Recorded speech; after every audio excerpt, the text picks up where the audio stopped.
Welcome to Scientific Software Horizons, the podcast where curious minds in science and technology come together to explore what's next for scientific software. Each episode brings you into the conversation with cross-disciplinary experts and community visionaries as we dig into the opportunities, challenges, breakthroughs, and emerging solutions shaping the future of scientific software. From HPC to AI to quantum, we're diving into the technical leaps and the human stories behind them, the people, the practices, and the evolving ecosystem driving tomorrow's discovery. Our guest for this episode of Scientific Software Horizons is a well-known and widely respected veteran of the high-performance computing industry, Larry Kaplan. Larry speaks from decades of experience helping shape how advanced computing technologies are brought to market and applied to real-world challenges. During his tenure at HPE, and before that with Cray, Larry held senior leadership roles focused on HPC, strategic accounts, and global enterprise engagement, working closely with national laboratories, research institutions, and commercial organizations to push the boundaries of simulation, modeling, and data-driven discovery. He brings to our program a seasoned perspective on how software, systems, and strategy must evolve together, particularly as new computing paradigms and new architectures begin to challenge long-standing assumptions. We're honored to have Larry as our guest for this episode. And now, to get us started, here's our co-host, Mike Heroux. Thank you, Mike Bernhardt. Pleasure being here. Larry, welcome to our podcast. You've had a front row seat across multiple eras of high performance computing, and I've known you through many of those. It's been a great privilege to have conversations with you and all sorts of enjoyable discussions. Recently you've been suggesting that the next chapter of high performance computing is not just about bigger machines, but about more composable, federated, and sustainable software workflows.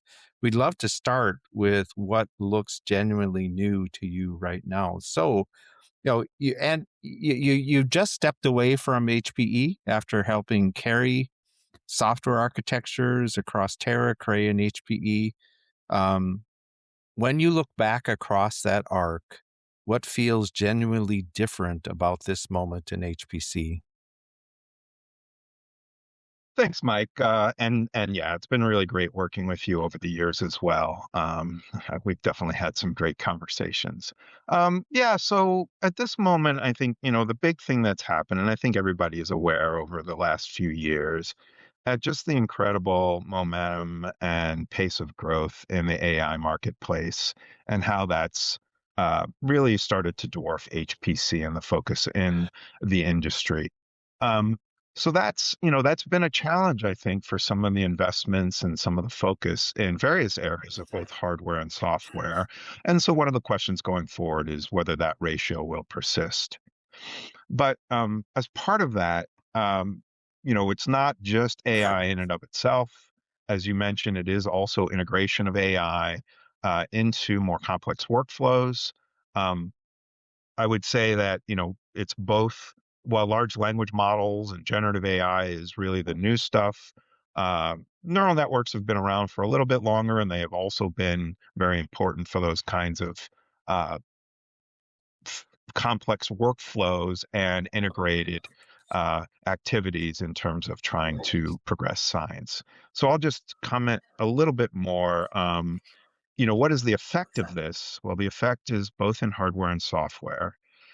Hardware, we have a big debate going on in terms of what precision is required to support these various types of workloads and the differences there are, and the need for increased heterogeneity in these systems. So that's been a big driver.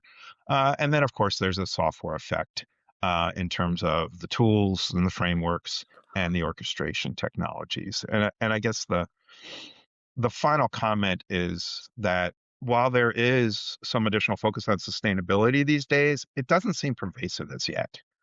I'm still seeing some variability in terms of who really cares and who wants to address these issues. Some people are very into it. but some sites and customers are not as focused on it as yet. Way back in the early days when we started putting exascale in front of meeting names, this is late 2000s, we were looking for killer apps.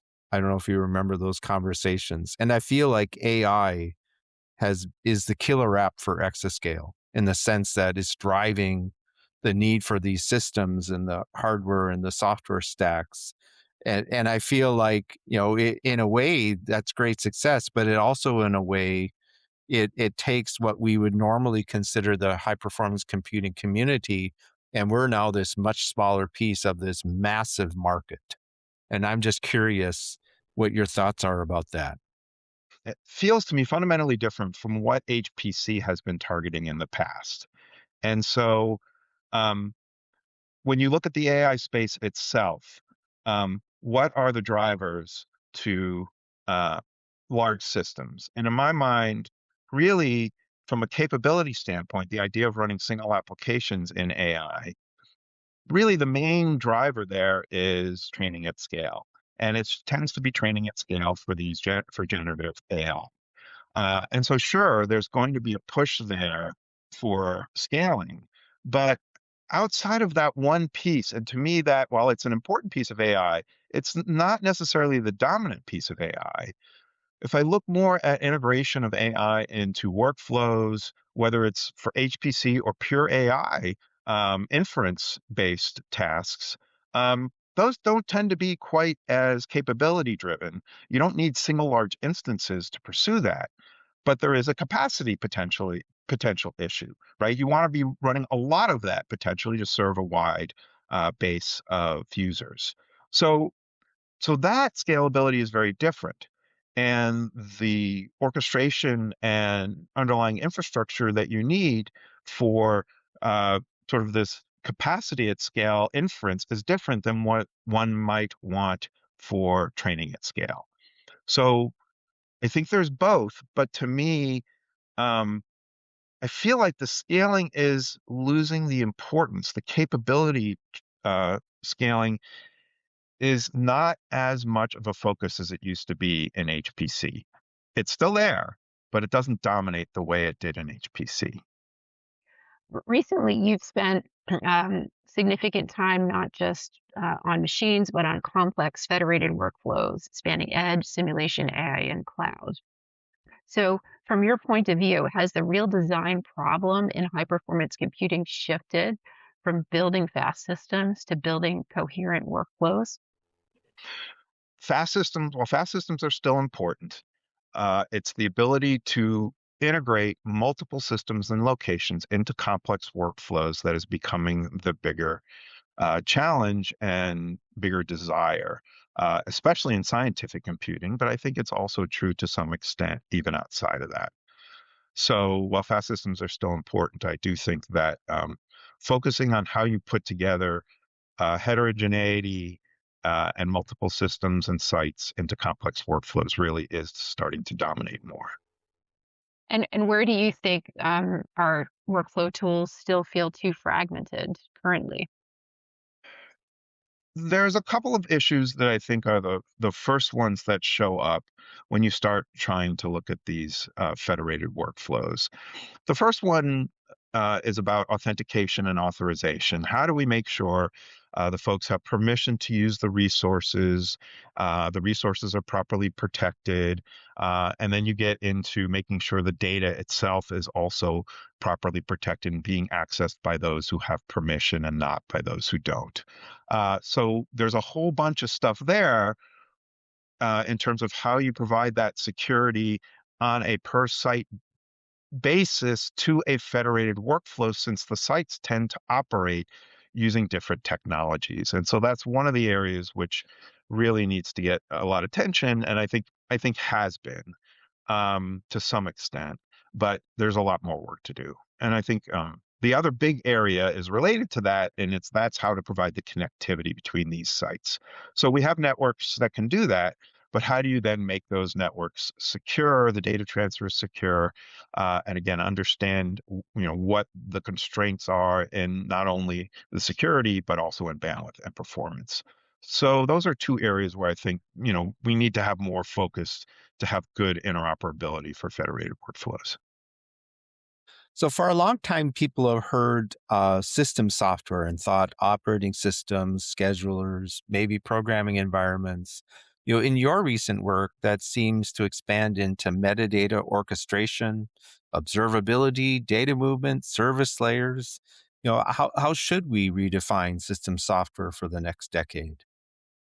Sure. Yeah, I do agree that the definition may be expanding or changing a bit. I would, I guess, include system management in the traditional definition. So, as you mentioned, operating systems, services, programming environments, but probably also system management. Um, Now we're seeing with in terms of new orchestration, new services, so using Kubernetes, not just batch. There's virtualization being introduced for various reasons. Certainly, container technology is being introduced. So that's all getting added to system software at the sort of the lower levels of the software. But as you mentioned, data handling services are also becoming more and more important. And as I was discussing earlier, dealing with some of the security, but also dealing with things like provenance of the data and really being able to know what it is you're working with in terms of the data and getting it to the places you need it really is becoming a much more important part of system software. When we start going up the stack into the more domain specific frameworks, the line starts to blur for me. Some things like Python, some of the lower level libraries for Python that are generic might be considered system software. But for me, as soon as you start hitting domain specific parts of it, even something like PyTorch, I think you're starting to move into a way up above the system software. Following up, you're explicitly mentioning a choice in orchestration between traditional batch environments and Kubernetes style approaches. Do you see those converging, coexisting, or competing? So it's hard for me to see them truly converging since they really address different use cases.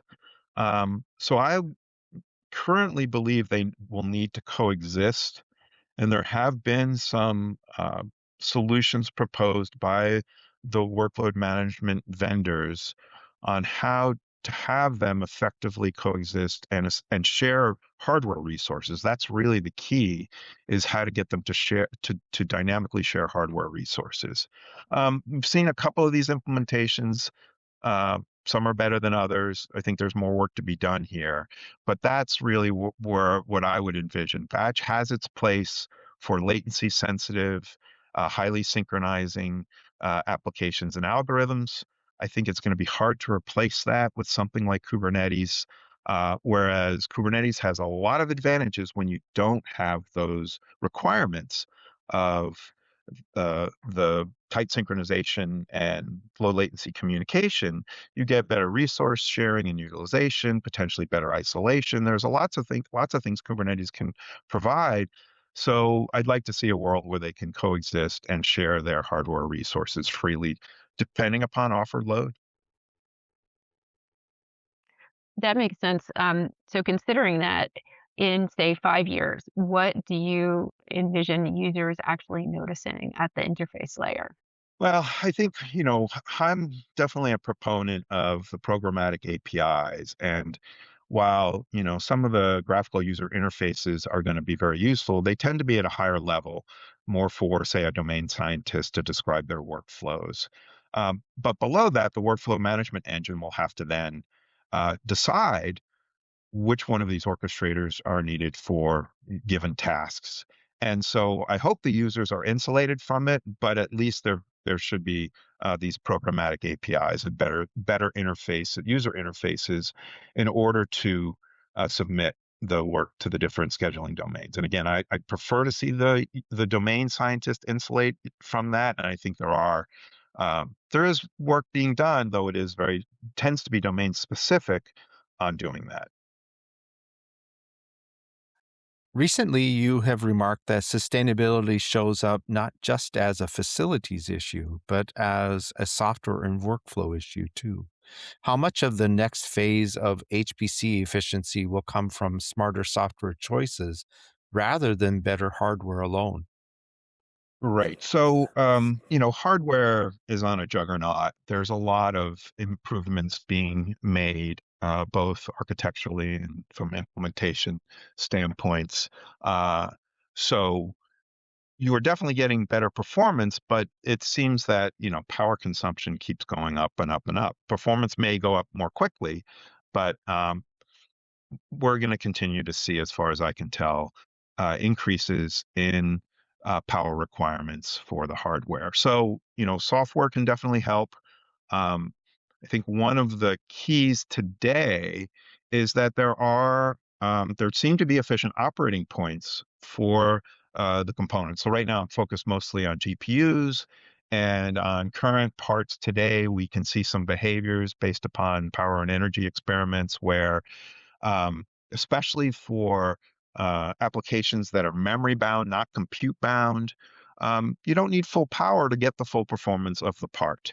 And so, given that, um, total energy can be lower by using less power and running for a little longer. The real question for me is, will that behavior persist? Because some of the vendors are saying they don't think it will. In other words, in the future, not only will compute-bound applications need full power, but memory-bound ones will as well. So if that happens, that's going to take away some of the benefits of uh, changing the power profiles. Um, so the question then will be, are users or sites willing to sacrifice any of the time to solution? Uh, if they don't actually get better total energy to solution, all they get is lower instantaneous power. Is that enough of a motivation? And for some sites, it may very well be. There are use cases where that may still be a relevant way to operate the system. If you over provision your data center, for example, and decide maybe some systems or some applications get full power, but others don't. But this is part of the challenge is, do you have use cases that motivate users and sites to do this, even if you can't improve total energy to solution? And maybe the hardware vendors will come up with something that still allows it. But again, we seem to be hearing cautions from them that what the behaviors we see today may not persist. Without getting too nerdy, can you describe what would change for memory bound where gating the power would not be a good idea anymore? So just in a little more detail, we see applications where we run, say if we run at full TDP, it uses a certain amount of energy and finishes in a certain amount of time. If we run it, say 1 or 2 power levels lower today, and it's memory bound, it only runs slightly slower and consumes less total energy because you're able to run at those lower power levels. And it's that behavior that it's not clear will persist. Is that making sense? Yeah, I'm just curious why it won't persist, because I agree with you. I've seen that, right? Yeah, so this is something, I mean, this is more of a deep hardware discussion, um, but it has to do with how they built their memory systems, is my understanding.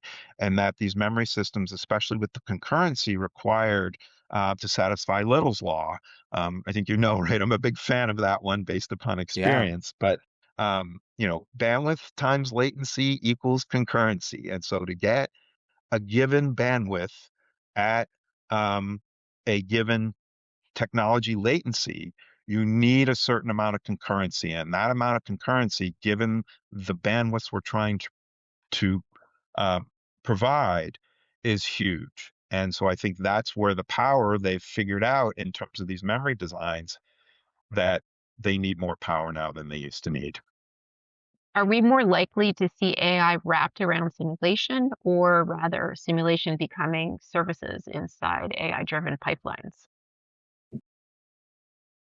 So I think both are relevant. And the question is, what forms of AI would be used for which? In my mind, generative AI, LLMs tend to be more the wrapper around things, and also, maybe helping with orchestration, helping with interpretation and evaluation of the data. Whereas more traditional neural networks and maybe some smaller focused generative AI deployments would be more what would be within a pipeline, complex workflow pipeline. You are known to provide advice for junior colleagues. You're very generous with your time and advice. If you were starting fresh today, what would you study first to become an effective scientific software architect? Right. So first, I guess I want to observe that it's not quite the path I took. I was more of a systems architect, was kind of the path I took in college. But sticking with the question, so for scientific software, I think the right place to start really is analysis of algorithms, understanding the algorithms, understanding order of complexity. It's more the analysis than it is the theory, I think, that's important here. So including things like scalable data structures, um, and then again, order of algorithm complexities, those kind of things. Make sure you have a good understanding of that kind of thing before you get started. This is something actually I sometimes see is missing in some of the work going on in AI these days. From there, if you're doing scientific software, I think the next step is probably going into more detailed numerical analysis techniques. Um, so that's sort of more the science itself. The other big piece for me would be software engineering. I am a believer in good software engineering. We know AI is poised to really become a force in software engineering, but that doesn't excuse the need for developers to be able to understand what it is they're putting together, how they're doing it, and also to make sure that it's it's being done in a way that's understandable by others, so that others can contribute and maintain whatever software is being worked on. And part of that is also knowing how to write. So you really want to be able to describe your work. It's not just, producing a product or producing an application. Often you're going to need to find funding. You're going to need to be doing some kind of marketing, whether it's internal or external, to get people to buy into your ideas. And so to be able to do that, you really need to know how to communicate. And that's something I think education can help a lot with. What do young engineers often learn too late? What I run into sometimes is engineers that think that you can just sit at your desk and work in isolation without understanding the context of your work.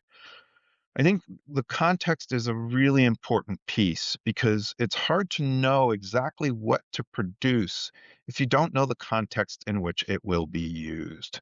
So I really encourage engineers to lift their heads up and not just focus on what's staring them in the face in terms of a task to be done, but to actually talk with others or investigate how what you're working on is going to be used in the larger whole.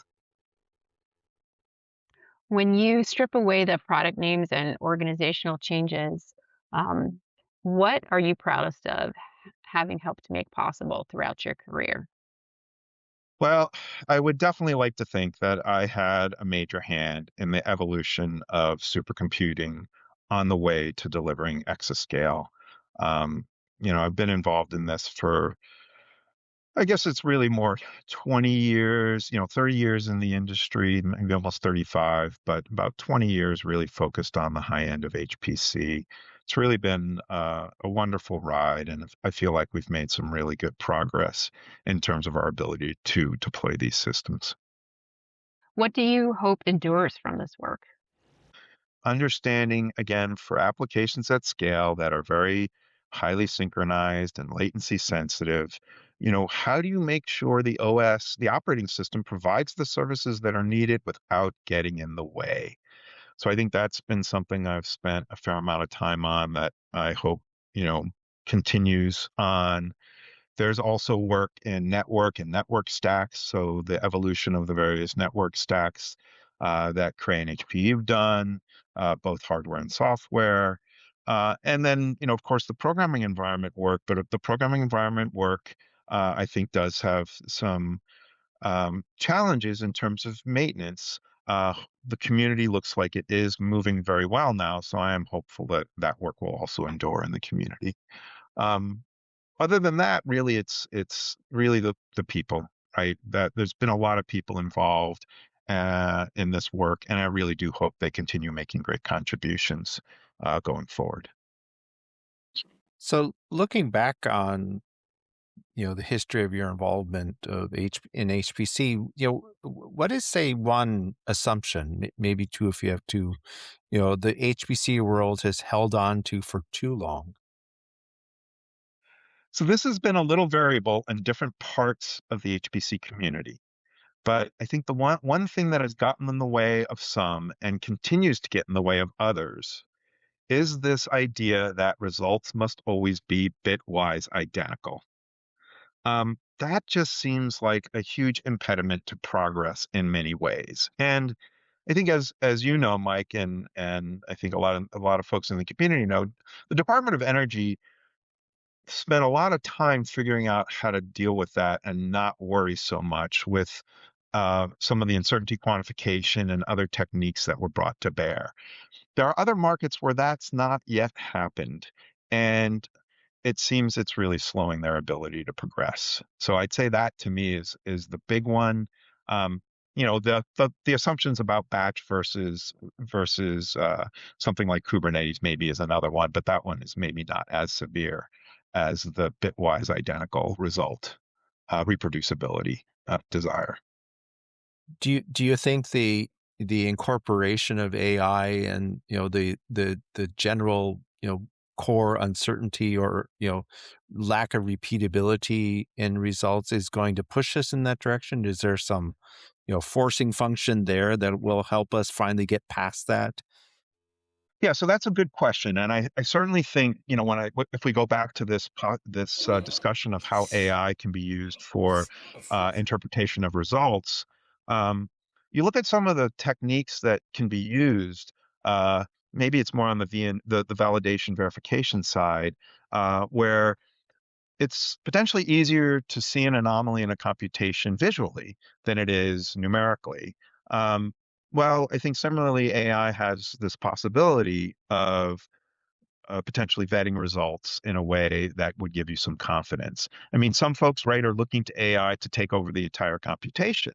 Um, and we've seen some success there. But even without going to that full step, relying on AI for the uncertainty quantification and evaluation of the quality of the results, I think is something we will see some progress in. You have to be careful about guardrails and such, but I do see some hope there. Looking ahead, what would make you genuinely optimistic about the future of scientific software? So I would say there's two main things. I think the first one is understanding really how to be successful with AI and what are the guardrails that are necessary so that it can do its job without making major mistakes. And this one is difficult just because things are moving so quickly. Um, hopefully things like reasoning models help. Obviously, some of the other techniques that have been come up with lately should help. But that's to me one of the big challenges is to make sure um, we apply AI in a safe and useful manner. I think the other area is understanding how to better do the integration for these uh, heterogeneous resources needed for complex workflows. So we talked about some of the challenges. Um, Seeing those starting to get addressed, I think would certainly make me more optimistic. Yes, those are indeed challenges. So, what would you like the next generation to do better than our generation has done?